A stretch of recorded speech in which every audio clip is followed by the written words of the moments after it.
Hello दोस्तों, स्वागत है आप सभी का आपके अपने यूट्यूब चैनल प्राइम प्रभाकर पे।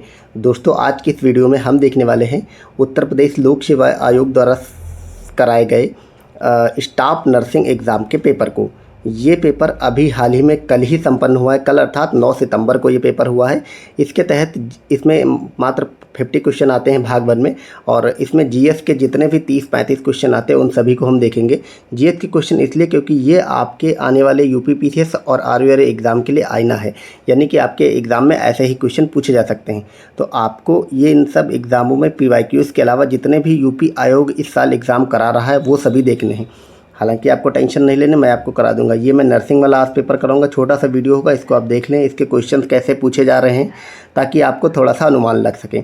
इसके बाद मैं आपको एक वीडियो और प्रोवाइड करूंगा। अभी यूपी लोक सेवा आयोग ने एक कृषि वाला एग्ज़ाम कराया है, एग्रीकल्चर रिसर्च का, तो वो भी पेपर में आपको उसमें जो भी जीएस के क्वेश्चन बने हैं वो मैं आपको दिखाऊँगा। तो चलिए इसके क्वेश्चन देख लेते हैं। इसमें हमारा पहला क्वेश्चन पूछा है कि निम्नलिखित में से कौन भारत के निर्वाचन आयोग के सदस्यों की नियुक्ति करता है। तो ये करता है राष्ट्रपति। ठीक है, राष्ट्रपति निर्वाचन आयोग के अध्यक्ष और सदस्य सबकी नियुक्ति करता है। और निर्वाचन आयोग का जिक्र संविधान के किस आर्टिकल में है ये आप लोग बताएं, मैं ही बता देता हूँ, 324 आर्टिकल में। फिर क्वेश्चन पूछा है कौन सा नगर उत्तरी मध्य रेलवे का प्रधान कार्यालय है, यानी कि नॉर्थ सेंट्रल जोन जो रेलवे है उसका मुख्यालय कहाँ है, तो वो प्रयागराज में है। फिर है कौन सी पंचवर्षीय योजना गाडगिल योजना के नाम से जानी जाती है। तो अगर हम गाडगिल योजना की बात करें तो गाडगिल योजना के नाम से तीसरी पंचवर्षीय योजना जानी जाती है। तीसरी पंचवर्षीय योजना कब से कब तक रही थी? 61 से 66 तक रही थी। ठीक है, नेक्स्ट देखते हैं। ये क्वेश्चन ऐसे ही पूछे गए थे और ऐसे ही आपसे आने वाले एग्ज़ाम में जो है वो क्वेश्चन पूछे जाएंगे। ठीक है, फिर इसमें है निम्नलिखित में से कौन सा फास्फेट घुलनशील जीवाणु या बैक्टीरिया है। तो यह है स्यूडोमोनास। स्यूडोमोनास जो होता है वो फास्फेट घुलनशील, आपको ओवरऑल इतना रखना, घुलनशील जीवाणु होता है। फिर है वह तापमान जिस पर सेल्सियस और फ़ारेनहाइट बराबर होते तो वो -40 डिग्री पर होते हैं, आप सबको पता होगा। कैंसर का कारण क्या है? कैंसर का कारण होता है अनियंत्रित अर्धसूत्री विभाजन। ये सब चीज़ें आप रट के जाएँ, आपके एग्ज़ाम में ऐसे ही क्वेश्चन देखने को मिलेंगे यूपीपीसीएस और आरओआरओ के एग्ज़ाम में। फिर है भारतीय थल सेना के 30वें प्रमुख कौन बने हैं। तो अभी थल सेना के 30वें प्रमुख बने, करंट अफेयर्स का अच्छा सवाल है, जनरल उपेंद्र द्विवेदी जी बने हैं। ये आपका रीजनिंग या मैथ का समझ लें, उससे क्वेश्चन आ गया है। फिर हम देखते हैं नेक्स्ट, गांधी जी ने साबरमती आश्रम की स्थापना कहाँ की थी, कब की थी पूछा गया है। तो गांधी जी ने साबरमती आश्रम की स्थापना 1915 में की थी। एक्चुअली इन्होंने 25 मई 1915 को की थी, और कहाँ? अहमदाबाद के साबरमती में। फिर है निम्न में से किसमें दूध की में वसा की मात्रा ज़्यादा होती है। किसके दूध में वसा की मात्रा ज़्यादा होती है? बकरी, भैंस, भेड़ और गाय। तो इन सब में भैंस का जो दूध होता है उसमें फैट ज़्यादा होती है। फिर करंट अफेयर्स का क्वेश्चन है, उत्तर प्रदेश करंट अफेयर, कि महर्षि वाल्मीकि अंतर्राष्ट्रीय हवाई अड्डा कहाँ है, किस नगर में बना है। तो ये अयोध्या में बना है। तो अयोध्या में अभी जो हमारे राम मंदिर के समय हवाई अड्डे का इनॉग्रेशन किया गया तो वो महर्षि वाल्मीकि जी के नाम पे है, ये आपको याद रखना है। फिर है 1976 में नागरिकों के मूल कर्तव्यों का समावेश किस समिति के आधार पर हुआ था। तो ये हुआ था सरदार स्वर्ण सिंह समिति के आधार पर, आपको सबको पता है। ठीक है, फिर है होप पोर्टल किस राज्य की पहल है। तो होप पोर्टल जो है वो उत्तराखंड राज्य की पहल है। पोर्टल वाला क्वेश्चन खूब पूछे जाते हैं। एक अश्व शक्ति यानी कि हार्स पावर किसके बराबर है। तो 746 वाट के बराबर होती है। ये सब इजी क्वेश्चन है, ऐसे ही पूछी जाती हैं। भारत में खारे पानी की सबसे बड़ी झील कौन सी है। तो भारत में खारे पानी की सबसे बड़ी झील चिल्का झील है। चिल्का झील कहाँ पड़ती है? उड़ीसा में पड़ती है। ठीक है, और ये भारत की सबसे बड़ी खारे पानी की झील है, और एशिया की सबसे बड़ी खारे पानी की भी झील है, ना कि भारत की बल्कि एशिया की भी। और ये दुनिया का दूसरा सबसे बड़ा तटीय लैगून है, ये भी आपको याद रखना है। फिर नेक्स्ट क्वेश्चन पूछा है पूसा सीडलेस किस्म किसकी है। यहाँ पे मैं एक चीज़ करेक्शन कर दूँ, यहाँ पे आयोग ने आपके जो ऑप्शन दिए हुए वो गलत दिए हुए हैं। क्यों? क्योंकि पूसा जो सीडलेस है वो खीरे की प्रजाति है, और खीरे इसमें ऑप्शन में कहीं पे भी नहीं दिया है। नींबू, सेब, अमरूद, अंगूर दिया है। ठीक है, तो आयोग इसको हटाएगा, इस क्वेश्चन को। नेक्स्ट क्वेश्चन देखते हैं कि भारत के नागरिकों के मौलिक अधिकारों का संरक्षक कौन है। तो ये भारत का उच्चतम न्यायालय अर्थात सुप्रीम कोर्ट है। जैसे हमारा आपका कोई भी मौलिक अधिकार अगर हनन होता है तो हम सुप्रीम कोर्ट उसका संरक्षक माना गया। फिर नेक्स्ट क्वेश्चन है 1918 के संयुक्त प्रांत किसान सभा के गठन में किस नेता का योगदान नहीं था।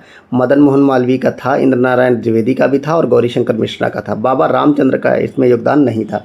ठीक है, तो इंद्र नारायण द्विवेदी, मदन मोहन मालवीय और गौरीशंकर मिश्रा ने 1918 में उत्तर प्रदेश किसान या फिर संयुक्त प्रांत किसान सभा का इसकी स्थापना की थी और इसका मुख्यालय लखनऊ में था, यानी कि लखनऊ में इसकी स्थापना की थी। अब है निम्नलिखित में से कौन सा युग्म सम्मिलित नहीं है, राजधानी वाला दिया गया। तो इसमें मिजोरम की राजधानी जो है वो आइजोल होती है, इम्फाल नहीं होती, इम्फाल मणिपुर की राजधानी, तो यही वाला सम्मिलित नहीं है, ठीक है। बाकी नागालैंड की कोहिमा, अरुणाचल प्रदेश की ईटानगर, त्रिपुरा की अगरतला है। फिर अगला है धान की कौन सी किस्म उत्तर प्रदेश में उपर्युक्त है। तो उत्तर प्रदेश में धान की किस्म की बात करें तो इसमें IR-24 उपर्युक्त मानी गई है।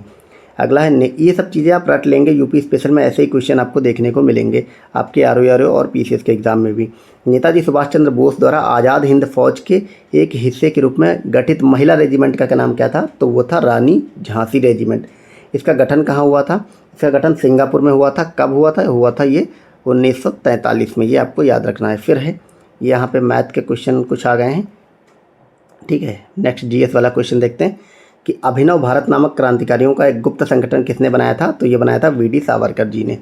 फिर है स्वर्ण चावल एक प्रचुर स्रोत है, यानी कि जो गोल्डन राइस जिसको कहते हैं उसमें सबसे ज़्यादा कौन सा विटामिन पाया जाता, तो उसमें विटामिन A पाया जाता है, ये आप लोग याद रखेंगे। यहाँ पे कुछ उत्तर प्रदेश के एक्ट लिखे हुए हैं, ठीक है, एक मिनट, हाँ, यूपी के एक्ट लिखे हुए हैं और आपको बताना है इसमें कौन सा एक्ट सही सम्मिलित नहीं है। तो इसमें जो आपका उत्तर प्रदेश जनहित गारंटी अधिनियम यही सही नहीं है, क्योंकि ये 2004 ना होकर के ये एक्ट 2011 में बना था, ठीक है। तो ये वाला गलत है, बाकी सभी के सभी सही लिखे हुए हैं। उत्तर प्रदेश उद्यान, खेल मैदान और खुले स्थान निरीक्षण अधिनियम 1975 में बना था, ये भी सही है। रियल एस्टेट 2016 में बना था। भूमि एक्विजिशन या अर्जन पुनर्वास और पुनर्व्यवस्थापन अधिनियम 2013 में बना था, ये भी सही है। फिर अगला देखते हैं कौन सी क्रांति तिलहनों के उत्पादों से संबंधित है, तो वो पीली क्रांति तिलहन से रिलेटेड है। G20 विकास मंत्रियों की बैठक की मेज़बानी भारत में किस शहर में की थी, तो वो की थी वाराणसी में। तो G20 वगैरह जो भी एक साल का करंट अफेयर वो आप याद रखेंगे कि उत्तर प्रदेश के किन किन शहरों में इसकी मीटिंग हुई थी। फिर है इसमें आपको बताना है योजनाएं दी हुई और उनके संबंधों के निम्न युग्मों में से कौन सा सुमेलित नहीं है बताना। तो इसमें भी पहले वाला सुमेलित नहीं है, क्योंकि PM उज्ज्वला योजना का संबंध गैस सिलेंडर से है, ठीक है, ना कि बिजली से। तो यही वाला गलत है, यही सुमेलित नहीं है, तो यही सही हो जाएगा। बाकी PM विश्वकर्मा योजना कौशल उन्नयन से है, मुद्रा योजना उद्यमिता से है, निपुण भारत मिशन शिक्षा से रिलेटेड है, ठीक है। तो इस प्रकार ये हमारे 30 क्वेश्चन हो गए जो कि आपके GK GS या फिर करंट अफेयर्स या फिर यूपी स्पेशल वगैरह से पूछे गए। उसके बाद ये हिंदी के 20 क्वेश्चन दिए हुए हैं, ठीक है। आपको अगर ये इस क्वेश्चन का पूरा PDF चाहिए तो आप, मैंने टेलीग्राम का लिंक दिया हुआ, वहाँ से जा करके आप लोग देख सकते हैं, ठीक है। तो मैंने सोचा ये पेपर आपको करा देता हूँ, वो मैंने करा दिया। यूपी आयोग जो भी एग्ज़ाम कराएगा 2024 में आपके PCS और RO से पहले, वो सारे कुछ पेपर मैं आपको ऐसे ही कराते चलूँगा। अभी मैं नेक्स्ट वीडियो अभी दूंगा आपको, मेरे चैनल पे ही आ जाएगा 1-2 दिन में। वो उसमें जो एग्रीकल्चर वाला एग्ज़ाम लिया है यूपी आयोग ने, वो बहुत इंपॉर्टेंट है, क्योंकि उसमें GS के क्वेश्चन ज़्यादा पूछे जाते हैं, ठीक है। तो वो भी मैं आपको GS के सारे क्वेश्चन कराऊंगा।